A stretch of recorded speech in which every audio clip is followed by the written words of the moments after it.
not my first trip. I've been out here a few times, helping out with youth camps and stuff like that. I've been out here for a flag football tournament as well. So anytime I get the opportunity to come out, influence kids, impact kids, and coach kids, I'm there. But obviously, this is a different occasion. It's draft night, so anytime I come out and help the Rockford Park District, but also watch the draft with fellow Bears fans, it's always a win-win. Sure, man. And, just kind of how do you feel about the Rockford City in general and just kind of having this facility where we can host some fun stuff like this? Yeah, this is beautiful, man. I walked in, you see all the basketball courts and, just the resources that, the kids in Rockford have, having a facility like this. But also, every time I come out here, the people are always welcoming. They're always accommodating. So it's definitely a great place, and, it's a good night to be here. What's it like watching the draft as a former Bear, just to kind of see how the team, is growing and trying to rebuild to get back to a Super Bowl? Yeah, it's awesome, to see the transitions that the team has made throughout the years, obviously with the new coaching staff, the new head coach, and now he's trying to get his players in and trying to get the right guys that fit his scheme or fit the DNA that they're looking for in terms of the Bears organization this year. So I think it's going to be awesome. I think it's the start of something special. As Bears fans, we've been struggling for a long time. It's been painful. And, I've been right there front and center to watch it, just like all the other Bears fans. So definitely excited at tonight's draft to see, if we can start making some headway in the right direction. And there were some rumors going around that the Bears could trade up. They could get Ashton Jeanty. From a back's perspective, what do you think that could add to the Bears offense? Yeah, I think, getting a back of his caliber, I think he's a three-down back. He's a back that can really good on first and second down, but you can leave him in on third down because he's not a liability in pass protection, but also he can, be an impact, coming out of the backfield, being a mismatch on a linebacker or a safety.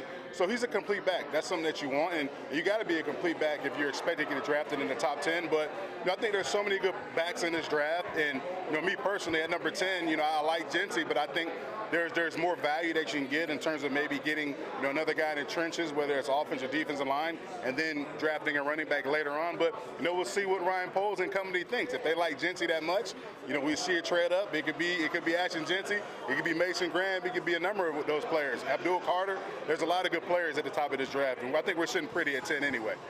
Have you kept any eyes or tabs on the team's needs and kind of just looking at that top 10 area? Because it seems like it could fluctuate pretty heavily this year. What would you say is the Bears' needs right now, being formally on the roster? Yeah, I think, obviously, I think you need a playmaker. Obviously, the running back, I think you need that. You got DeAndre Swift, but I think, the really good teams and the really good offenses have two good backs.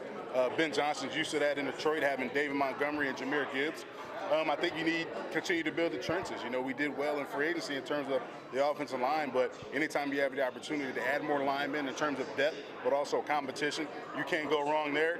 And then the defensive line as well. We brought in Grady Jarrett, we brought in Dale Dingbo, guys of that caliber that can really get to the quarterback, but you can't have enough guys that can get to the quarterback. We saw the Eagles do it to Patrick Mahomes in the Super Bowl, and if you can rush 4 and put pressure on the quarterback, which is 4, you have a high chance of being successful. So, I think those are a number of needs that you could address, and at number 10, I think you can answer, any one of those questions.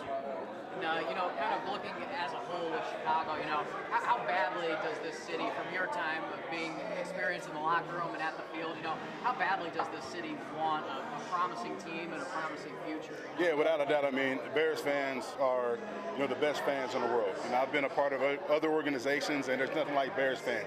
Win or lose, they're behind you.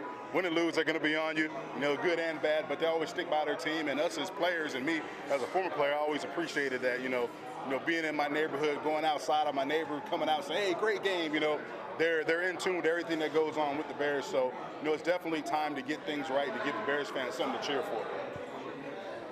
Yeah, anything else you wanted to add, or what's it like, being able to attend these kinds of draft parties, just connect with Bears fans as well? Yeah, it's awesome, man.